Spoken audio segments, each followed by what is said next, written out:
Welcome to HopeisHere. My name is Greg Horn. We have been hanging out in Psalm chapter 139, verses 1 through 18, and actually even looked at verse 23 a little bit yesterday, because that's probably the most popular or well-known verse out of Psalm 139. But I want to encourage you, if you missed this week, to go check out those two programs we did. Hope is Here at HopeisHere.today. That's HopeisHere.today. And you can listen to those two programs, and they could be really blessed, encouraged. But we ended yesterday's program just starting to talk about the question, how's your heart and how's your head doing? You know, what wounds are in your heart and what lies are in your head? And I love this quote by Dr. Maria Schneider. It says, you can go to the gym, you can drink water, and you can take vitamins. But if you don't deal with the stuff going on in your heart and your head, you're still going to be unhealthy. And friends, that is just so true. I've seen it in my own life and hundreds of people that I've met with and counseled over the past 19 years in ministry. And I was fortunate enough to go to the Leadership Summit. Tate's Creek Christian hosted it, and Rich Pinnell and the team there at Tate's Creek did a great job hosting this event. Most people chose to watch it online, and I totally understand that, but I really hope you'll put that on your calendar for next year. I believe it's August 7th and 8th, and it's just the best thing I have found that helps me grow spiritually but also professionally. And they had Lisa Turkhurst as one of the speakers, and just a tremendous communicator of God's Word, great writer, written several books. She writes a blog, great follow on Twitter, and her topic was forgiveness. And friends, I know one of the things that when our heart's not doing well, or even some of the lies that we're buying and listening to in our head, it's when we have not forgiven somebody or an event that's happened, or I'm going to get really in your business today, when we've not forgiven God. You know, we're angry at God, and yet we won't tell him that. We just complain about everything else, and we beat down people with our words, that come out of our mouth, our thoughts. And I want to remind you that in Proverbs chapter 23, verse 7, it says, for as a person thinketh in his heart, so are they. As a person thinks in his heart, so are they. And so, friends, things you think, your heart gets polluted, and especially you speak those words, and you can wonder, where is God in the darkness? And life can get dark really quick.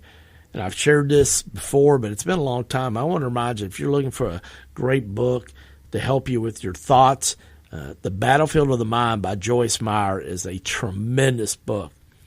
I read it almost 20 years ago, and I believe 2 years ago they actually kind of did an updated version because it sold over 1 million copies, but obviously over time just other things have happened, and she just wanted to kind of refresh it and share some other things God has taught her about how the battlefield really is in your mind. And if you're looking for a good book to read, I would encourage you to get Battlefield of the Mind by Joyce Meyer.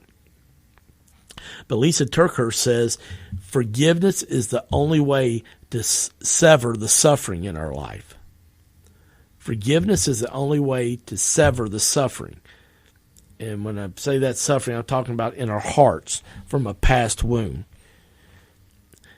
I mean, you've heard that great quote before, and my friend Roy Stewart says, you know, when you don't forgive somebody, it's like drinking poison, but expecting the other person to die. That's one of my favorite all-time quotes. I don't know who originally said that, but my friend Roy Stewart says that often. And, you know, it's just true. When you carry bitterness in your heart and unforgiveness in your heart, it is like drinking poison, but expecting the other person to die. And the truth of the matter is we've all been hurt, friends. There's nobody that's not been hurt. Unfortunately, thousands of people have been sexually violated. Thousands of people have been through, millions of people through divorces. Millions of people have unfortunately had cancer. Millions of people have lost jobs. And I'm not making light of those in any form or fashion. Several of those I have been through, and they are extremely painful.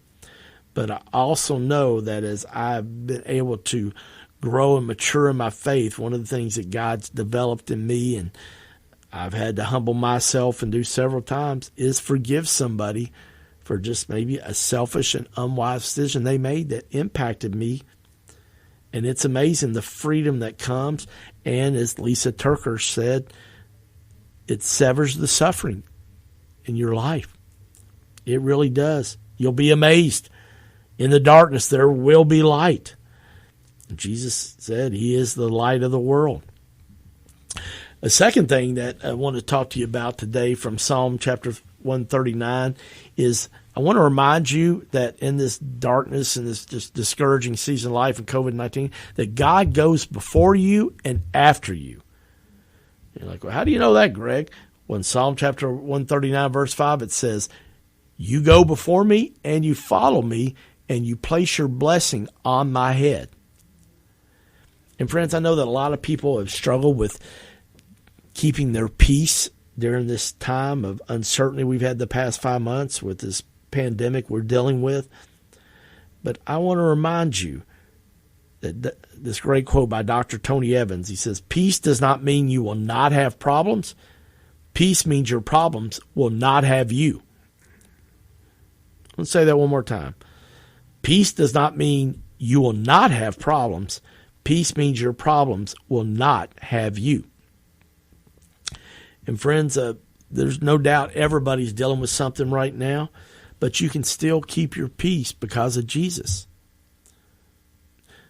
Remember, Jesus did not give us a spirit of fear, but he gave us a spirit of peace, and he's not going to let this anxiety take us over. And God does go before us, and he follows us. And the best way to do that is prayer, which is simply a conversation with God. So, like I was saying by Joyce Meyer, do you go to the phone when you got a problem, or do you go to the throne? Do you go to the phone, or do you go to the throne? And the throne is God's throne, and going to him in prayer. And I saw this on a church recently, and I don't know who wrote this original quote. I looked online and saw it posted on several places, but nobody actually giving credit for it. But prayer is the bridge between panic and peace. Prayer is the bridge between panic and peace.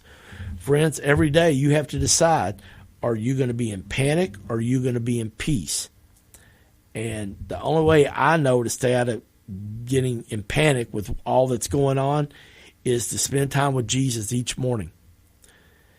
And there might be an occasion where I oversleep, or, whether I hit the snooze button or whatever, and I've got an early morning meeting and I have to get out the door. But 90-something%, 95, I'd like to say 99%, but I'll say at 95% of the time, I'm going to spend time with Jesus in the morning, even if it's only 5 or 10 minutes. I like to do a lot more than that, but spending time with him and reading his word a little bit and some time in prayer, because I know that there's a battle going on out there, but the real battle starts inside me. And I love the quote from the John Maxwell book that I was fortunate enough to be in, called Failing Forward. John Maxwell said in the chapter 6 that I was fortunate enough to be in, says, it's not what happens to you, it's what happens in you. It's not what happens to you, but it's what happens in you. And for some of you just wonder, where is God? Where is God in all this darkness? Well, I want to share with you where he is. Deuteronomy chapter 31, verse 8 says, do not be afraid or discouraged, for the Lord will personally go ahead of you. He will be with you. He will neither fail you nor abandon you. And that's Deuteronomy chapter 31, verse 8. And so you can stand on that promise today. You don't have to be afraid. You don't have to be discouraged. God's going to go ahead of you. He's going to be with you. And he will neither fail you or abandon you. And I know some of you today, you kind of doubt that. And I understand. That's why I do Hope is Here, to remind you of that. Okay? Especially a lot of the you that are doing life alone, and some of you aren't physically alone. You may be married or have family, but you just feel alone. And I want to remind you that Deuteronomy chapter 31, verse 8, that might need to be your verse for this week. Write it out on a Post-it note and read it several times a day and night. 2 Chronicles chapter 20, verse 17 says, "But you will not need to fight. Take your positions, then stand still and watch the Lord's victory. He is with you." Let's say it again. He is with you. O people of Judah and Jerusalem, do not be afraid or discouraged. Go out against them tomorrow, for the Lord is with you. Let's go back and take a look at the first part of the verse. It says, "But you will not even need to fight." Well, friends, God has spoken to me two different ways through that verse during different seasons of my 50-plus years of life here on this earth. And when it says, "But you will not even need to fight," that doesn't mean that you don't need to do anything. What I mean by that is, you don't go to work, or if you don't try to look for a job, you ain't going to have a job, okay? So it's not talking about being lazy, okay? But it's also saying sometimes for type A people like me, do the best you can and then just give it to God. You will not even need to fight. And I know that I'm having to learn that I got to do the best I can. And I love the old saying, do it like it depends on you. Pray like it depends on God. And there's this nice middle ground, and sometimes I get it right, sometimes I don't. And God is in the crock pot business, not the microwave, the drive-through, the instant credit business, okay? And I know that we like things quickly in our culture, and sometimes God does answer prayers really quickly. But most of the time, it takes a while. And I'm learning this as I mature and try to grow in my faith that, God's timing is always best. And we both know if you eat something that's in the crock pot, it tastes a lot better than something you throw in the microwave for a couple minutes. And I want to remind you, you may be in the crock pot right now with something in your life, or you just feel like this whole COVID-19 thing that you are just in a bad season, and yet God is slowly but surely working.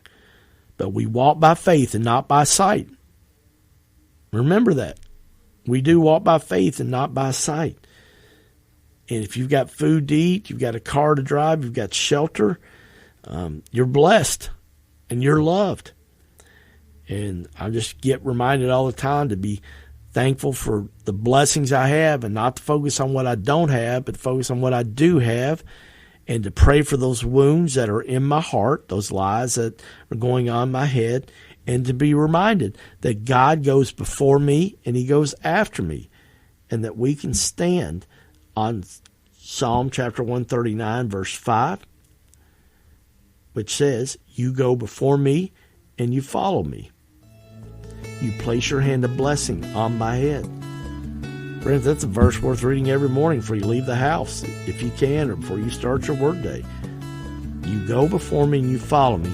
You place your hand of blessing on my head. Well, unfortunately, we're out of time, but we're going to continue talking about Psalm 139 tomorrow, and I'll leave the light on for you. My name is Greg Horn, and this is Hope is Here. If you have been blessed by Hope is Here, would you consider making a donation to help this ministry continue to reach thousands in Central Kentucky every day? It's simple and safe. Go to our website at HopeisHere.today, where you can make a safe and secure online donation, or you can find our address to mail a check. All donations are tax deductible and they are greatly appreciated. Please make your donation today at HopeisHere.today. Again, that's HopeisHere.today.